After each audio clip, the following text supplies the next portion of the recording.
One thing I notice on social media is you will always notice somebody is always peddling that latest groundbreaking marketing strategy. These days is AI related or some tactic. I'm not a big fan of fads and these short-term trends because they die off, they don't last.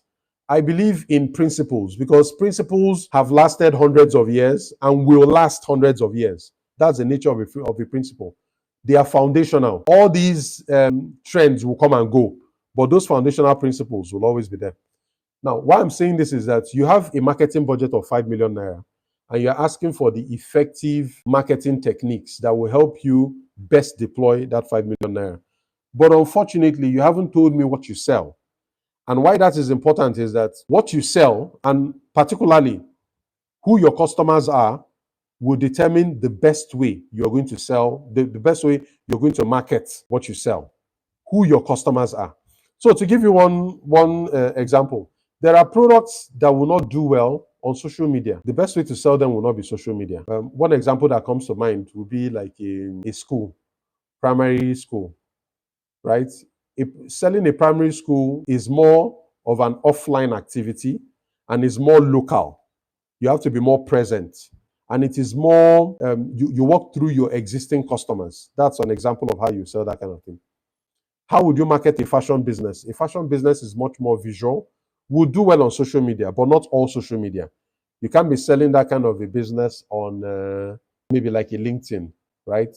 A fashion business will do well on a visual platform like Instagram, Facebook, TikTok, right? So it really depends on what you sell and who you are selling to.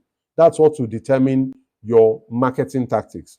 And if I use myself as an example, my business is consulting, but you will hardly ever see me on social media talking about consulting or buy consulting or sign up for consulting services. How does it make sense that I hardly ever talk about what I actually sell? How does it make sense? The reason is because in marketing, the main job of marketing is to get to grab attention.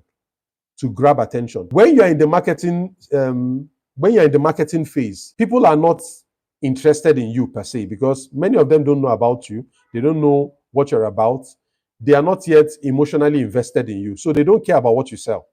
So why would I talk about consulting services to people who don't care about, to total strangers?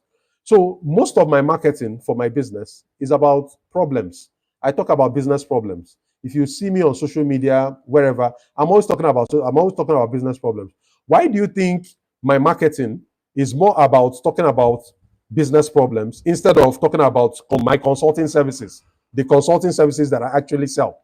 Why is my marketing based on business problems and not consulting services? People don't care about consulting services, especially when they don't know me, because I'm just another person on social media just talking about what they sell. But if I talk about business problems, I already know that for people who are going through those business problems, they're going to connect. They're going to be like, okay, this guy is talking about something that is interesting to me. I'm going through this problem, so let me listen. And your journey with me as a potential customer starts with you paying attention to me. Knowing that my marketing has done a good job starts with me successfully grabbing your attention, particularly in this era of short attention spans. The goal of marketing is to grab attention and hold it. Grab attention and hold it. Because if I cannot hold your attention, I will not be able to tell you more about what I sell. So the job of marketing is to grab attention and hold it.